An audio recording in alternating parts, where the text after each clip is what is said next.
নমস্কাৰ বন্ধুসকল, মানস ব্ৰিডিং ফাৰ্মলৈ আপোনালোকক স্বাগতম জনাইছোঁ। এই যে দেখি থাকে আপোনালোকে মোৰ ভিডিঅ'বোৰত মোৰ পেৰেণ্টছ কুকুৰাখিনি ইয়াতে এই ৰুমটোত মোৰ গেছ এটা সৃষ্টি হৈছিলে আৰু তাৰ ফলত CRD লাগিছে। সম্পূৰ্ণকৈ CRD লগা নাই, এতিয়াও কেইটামান মুৰ্গীৰ চৰ্দি হৈছে আৰু অলপ লেট্ৰিনটো বেয়া হৈছে। সেই গতিকে আজি মই ৰুমটো সম্পূৰ্ণ চাফা কৰিলোঁ। ৰুমটোত যিবিলাক আগৰ পুৰণি বালি ধূলি বালি আছিলে এইবোৰ চব কমপ্লিট বাহিৰত ওলাই দিলোঁ। বৰ লেতেৰা হৈছিলে। মিনিমাম 4-6 মাহমান হৈছিলে মই চাগে চাফা কৰা নাছিলোঁ ৰুমটো। অলপ ঝাৰু দিয়া যায়, কিন্তু বৰ্তমান ইয়াতে এতিয়া যিখিনি কুকুৰা আছে সেইখিনি সুস্থভাৱে ৰাখিবৰ কাৰণে ৰুমটো চাফা কৰাটো বহুত প্ৰয়োজন। ৰুমটো চাফা কৰা গ'ল, লগতে ৰুমটোত মই এতিয়া আকৌ নতুনকৈ চব বস্তু সলাই দিছোঁ আৰু ৰুমটোত নতুনকৈ বালি পেলাইছোঁ এতিয়া আকৌ।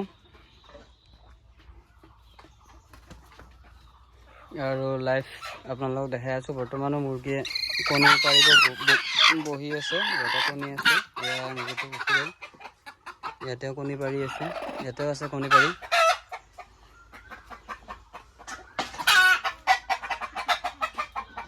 দুটামান চৰাই অলপ বেছিকৈ চৰ্দি লাগিছে, সেইকেইটা চৰাই মই ইয়াৰ পৰা আঁতৰাই দিছোঁ বাৰু।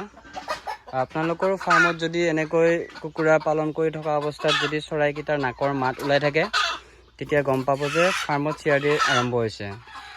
আৰু আৰম্ভ হোৱাৰ আগতেই যদি আপোনালোকে সম্পূৰ্ণ ট্ৰিটমেণ্টখিনি লয়, তেতিয়াহ'লে ভাল হোৱা চান্সটো থাকি যায়, মানে ভাল হয় আৰু এতিয়া মই বৰ্তমান ৰাতিপুৱাৰ ভাগত ইহঁতক হালধি, আপোনাৰ কেঁচা হালধি, আদা, নহৰু, লগতে আপোনাৰ যিটো পাতে গজা পাতৰ ৰস হয় সেইটো মিলাই কিনে ইহঁতক মই খোৱালোঁ।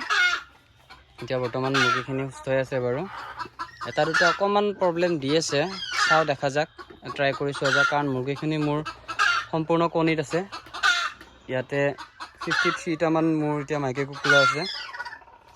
ডেইলি কণী আপোনাৰ 35ৰ পৰা 40+ হৈ আছে। আৰু এই দুদিন অলপ কমিছে CRDৰ কাৰণে, এণ্টিবায়'টিক দিয়া গৈছে, সেই গতিকে অলপ কণীৰ পৰিমাণটো কমি গৈছে।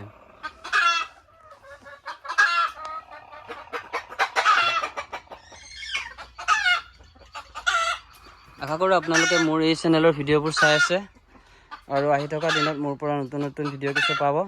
আৰু যদি মোৰ চেনেলটো নতুনকৈ আহিছে, চেনেলটো ছাবস্ক্ৰাইব কৰিব। লগতে যদি মোৰ চেনেলৰ ভিডিঅ'বোৰ চাই ভাল পায়, লাইক, কমেণ্ট আৰু শ্বেয়াৰ কৰিব। ধন্যবাদ।